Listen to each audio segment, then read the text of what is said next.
Okay, can they hear me? Okay. First off, I'm relieved to hear that Cam Dantzler's doing okay, coming out of that scary situation. You never know how serious it is, so glad to hear that. And then just an excellent win on the road against a good football team. Hats off to our defense for the way they played, especially in the second half, holding a really good offense to only 22 points and making big play after big play. And then offensively, we made the most of our opportunities.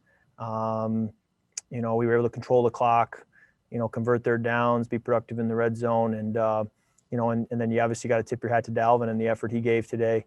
Pretty impressive to have 4 touchdowns. And then, you also have to, anytime Dalvin plays that well, you got to look at, what CJ Ham did, what our tight ends did blocking, what our O-line did. And you got to look at our coaches, and the run plays they put together, which were really well designed and I think kept Green Bay off balance for most of the game. So just great to, be going home now with a divisional win against a good opponent and looking forward to building on it, hopefully. So I'll take any questions you have. Hey, Kirk, how electric was Dalvin on that 50-yard TD catch? And just talk about how important that was to leading to the victory. Yes, it was a 3rd down. So if we don't get the first down, we're punting there. Not only do we get the first down, but he takes it all the way to the house. And, that's just ability. It's a talented player, showing what he can do. Great job by our offensive line. They got 2 really good cut blocks right after Dalvin caught the ball that sprung him. And then great blocking down the field for him to be able to do that and run away from the defense. Huge play in the game. And Chris, I was going to ask you, was that pass interference on Irv? Was that truly pass interference? I didn't get to see it. That's like Harrison Smith asking me questions a couple weeks on the conference call. I'm going to use a line you've used. I'm going to have to watch the film. Oh, wow. Nice. Hey, Kirk, how important was it mentally to kind of go, toe-to-toe with them at the beginning? Once they score, your next possession, you score, and the back and forth, just to kind of like a chess match, but that mentally you guys were in it and you had to prove that. Yes. I try to, just play in a vacuum and understand that you've got a job to do regardless of, what their offense is doing. If you stick to your task and run each play the way you need to run it, you really just stay in your lane. And, it was great to be able to, control the clock a little bit, stay on the field. It's been unique. Several games this season, we just haven't run a lot of plays, especially in the first half. We've been productive for drives, but it's only been like 2 possessions or 3 possessions in the entire half. So that's been unique, but you play the game that you have to play and you find a way to win. Hey, and I can answer for Chris. I didn't think it was pass interference. Thank you. All right. All right. That helps. Because I in the field, I just thought I threw it right to him. I just didn't see it, but I wasn't sure. It looked like a bad call. Hey, Kirk, speaking of penalties, can you talk about take us through the stress that the first drive of the second half, the stress that you and the receivers put on their DBs, the 2 third-down penalties, the pass to BB when he's wide open. Just that and those penalties. Yeah, 3rd down is just such a critical down. So I believe all 3 of those plays are 3rd down. The throw to Chad, he makes a great play, separates versus man coverage, which we've said all year long. Chad Beebe has been separating versus man coverage, which is not easy to do against NFL defensive backs, and he's doing it. And it was great to get him an opportunity to get the football because he's been putting that on tape week in and week out. And then, the corner route to Justin, again, don't know how obvious of a PI it was, but, obviously a huge call for us on a 3rd down there. And then, again, 3rd and goal, they play a loaded zone there. Adam Thielen, I felt, was getting behind the covers. A safety jumped Dalvin on the front of the end zone, and so I put it over his head to Adam, but Adam couldn't get off the coverage, and grateful they called holding, and it gave us a chance to run it in.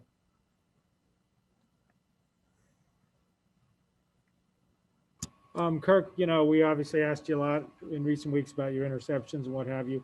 None today. Just how much does it help in the overall game, from your standpoint, when you got a guy like Dalvin Cook who's keeping defenses so honest and what have you. Dalvin did a great job today. Anytime you score 4 touchdowns, you deserve some credit. And, just a great player, dynamic player. We're always trying to find ways to get him the football. I think of a 3rd and long early in the game when I checked it down to him and he gets us the first down in the kind of the strike zone, high red zone area. We ended up, I believe, getting a touchdown in that possession. So even those little plays that keep us on the field make a big difference. So it's not just running the ball. It's, getting involved with the ball in his hands if it's catching the ball or running it. Kirk, how much did the wind affect you when you're trying to throw the ball out there today? Yeah, the wind was kind of the story of the day from warm-ups on, just trying to manage it and understand it. It was coming in from one end zone. You could see the flags at the top of the stadium, but then when you're on the field, it was actually swirling and flipping. So the way we were going in the fourth quarter was actually the challenge, and then the way we were going in the third quarter was the preferred way to be going, but it was actually the opposite of the flags at the top of the stadium. So you were just kind of always paying attention to it and being aware of it. And, usually you just trust your instincts when you're playing with the wind, and it was a challenge today, especially then when you add the temperature. I think Aaron Rodgers said something this week about looking at the flags and figuring out it's the opposite of that. Did you hear him say that, and did you file that away at all? No, actually, our equipment managers were on top of it. When I got out there for warm-ups, 2 hours before the game, just throwing in a sweatshirt and pants, they said, if you'll notice the flags blowing that way, but look at the flags on the goalposts, and you can feel. And then they even said, down in one part of the field, you'll have less wind in general than the other about 80 yards of the field. So they were on top of it, and I hadn't been out there for 2 minutes, and they had the full answer. Do you normally get that level of detail from the equipment managers on like the specific weather conditions at different parts of the stadium? Yeah, our guys do a great job. Dennis, Aaron, Adam, and Terrell, they're on top of it. They take pride in it. And, they got the longer length cleats for us every time we come here because this grass can be a little different and you can slip a little bit. So they know all the ins and outs. They've been doing it a long time. And I trust what they say. Kirk, how impressive has it, from your perspective, been to see Eric Kendricks kind of keeping this defense together? Yeah. I mean, there's injuries everywhere, and he's kind of that one consistent piece all season long. Well, Courtney, I want to thank you for giving me a chance to talk about Eric because he's one of my favorite players. I say that when my boys Cooper and Turner are old enough, I'm going to get them Eric Kendricks jerseys because he's the player I want my kids to wear the jersey of. So I just think he's as good of a linebacker as there is in the league. The way he can cover a Devontae Adams down the middle of the field and also take on a pulling guard, to be that versatile and that athletic, it's special. And it's something I see every day in practice through OTAs and training camp. I go against him every day, and I just always tip my cap to him because I think he's not only a great athlete, but a very smart player, and we're lucky to have him. Can you walk us through a little bit on the Dean Lowry sack? Was that they just guessed right? Or That's a great question. He did a good job. Yeah, he played up the field. They've done that to us now for several games that we've played them, and